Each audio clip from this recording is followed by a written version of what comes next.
भगवान के नाम पर कुछ पैसे दे दो भैया, इस गरीब पर तरस खाओ भैया। ए भिखारन, चल भाग यहां से। धनिया की किस्मत में किसी के 1-2 रुपए होते तो किसी की गाली और दुत्कार। जिस दिन वो कम पैसे लाती उसका बाप उसकी बेल्ट से पिटाई करता। वो बेचारी हर दर्द सहती, लेकिन अपने पिता से कभी कोई शिकायत नहीं करती थी।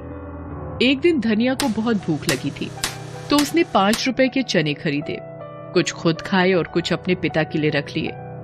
शाम को वो जब घर पहुंची तो, बाबा ये देखो, मैं आज आपके लिए चने लाई हूँ। चने? मुफ्तखोर, कितने पैसे खर्च कर दिए इसके लिए तूने? बाबा सिर्फ 5 रुपए। रुपए पेड़ पर उगते हैं क्या? किसने कहा तुझे ये लाने को? पापा वो तू आजकल कुछ ज्यादा ही हद से बाहर हो गई है। रुक, तुझे बताता हूं। शराब के नशे में वीरपाल ने अपनी मासूम बेटी को इतना मारा कि वो बेचारी बेहोश हो गई। उसका पूरा शरीर लाल पड़ गया था और उसे बुखार भी आ गया, जिसके कारण वो अगले दिन सुबह जब देर तक सोती रही तो वीरपाल गुस्से में उसके पास गया। बड़ी बेशर्म है तू। तेरा बाप यहाँ जाग गया और तू खाट तोड़ रही है। पापा पूरा शरीर दर्द कर रहा है, देखो ना, लाल लाल निशान भी पड़ गए हैं। देखो, मेरे सामने तो ये सब नौटंकी मत किया करो, नहीं तो इसका इलाज मुझे अच्छे से आता है। बोलो तो कर दूं इलाज फिर से। पिटाई के डर से बेचारी धनिया उस बुरी हालत में भी भीख मांगने निकल गई, लेकिन उसके पैर नहीं उठ रहे थे। थोड़ी ही देर में उसे चक्कर आ गया और वो रास्ते में बेहोश होकर गिर गई। उस रास्ते से न जाने कितने लोग गुजरे, लेकिन ज्यादातर लोग उसे अनदेखा कर निकल गए। हालांकि कुछ लोगों ने उसे कुछ पैसे भी दिए।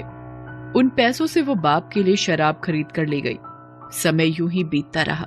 धनिया कभी आधे पेट तो कभी खाली पेट रहकर अपने पिता की शराब की जरूरत पूरी करती रही।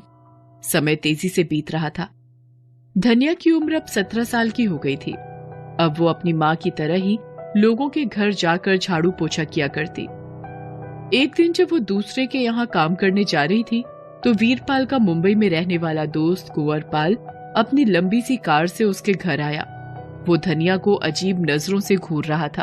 और भाई कुंवरपाल, मुंबई जाकर तो तू सेठ हो गया। ये कपड़े, ये स्टाइल, ये तेरी गाड़ी, अरे लॉटरी लग गई क्या भाई तेरी? अरे कोई लॉटरी नहीं, मेहनत की कमाई है भाई। कुंवरपाल, तेरे साथ पिए हुए बहुत दिन हो गए भाई, चल मंडली जमाते हैं। ओए, मैं तेरे जैसी देसी नहीं पीता, इंग्लिश पीता हूँ, इंग्लिश है। चल तू मेरे साथ चल, आज मैं तेरे को पिलाऊंगा और मस्त खाना भी खिलाऊंगा। चल भाई, ये इंग्लिश दारू तो मस्त है। तू चाहे तो ऐसी इंग्लिश दारू तू भी पी सकता है। अरे तुझे चढ़ गई है क्या? मैं कहां से पीऊंगा ऐसी महंगी शराब? देख भाई, तू मेरा बचपन का यार है, मैं तेरे भले की ही बात बोलूंगा। तू अपनी धनिया की शादी कर दे। तेरा दिमाग खराब है क्या? उसकी शादी कर दूंगा तो मेरा घर कौन चलाएगा? मेरी दारू का खर्चा कौन उठाएगा? अरे पहले सुन तो, मेरे साथ मुंबई से मेरा एक पार्टनर मनीष भी आया है। वो बहुत अमीर है। उसने तेरी बेटी धनिया को देखा भी है, वो उसे बहुत पसंद है। मैं उससे तेरी बेटी की शादी करवा देता हूँ। वो तुझे बदले में 5 लाख रुपए देगा। 5 लाख? शादी के लिए? देख, उसे गांव की लड़की से ही शादी करनी है, इसलिए वो पैसे दे रहा है। तुझे मंजूर है तो बोल, नहीं तो और भी रिश्ते हैं। धनिया की शादी मनीष से हो गई। मनीष ने 5 लाख रुपए वीरपाल को दे दिए।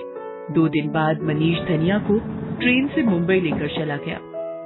17 साल की धनिया आंखों में नए सपने लिए मुंबई पहुंची। मनीष उसे बहुत प्यार करता था। वो पुरानी सारी तकलीफ भूल गई, लेकिन 1 सप्ताह के बाद ही। धनिया, मुझे जरूरी काम से 3 दिनों के लिए बाहर जाना है। मैंने तेरे लिए सब इंतजाम कर दिया है, तुझे किसी चीज की दिक्कत नहीं होगी। आपके बिना इतने दिन कैसे कटेंगे? अनजान शहर है ये, गांव होता तो कोई दिक्कत नहीं होती। अनजान क्यों? अब तेरा घर तो यही है ना, और 3 दिन की ही तो बात है। फिर तो मैं हूं ही तेरी सेवा में हाजिर। मनीष धनिया को छोड़कर चला। अगर आपको हमारी वीडियो पसंद आई तो लाइक सब्सक्राइब जरूर करें।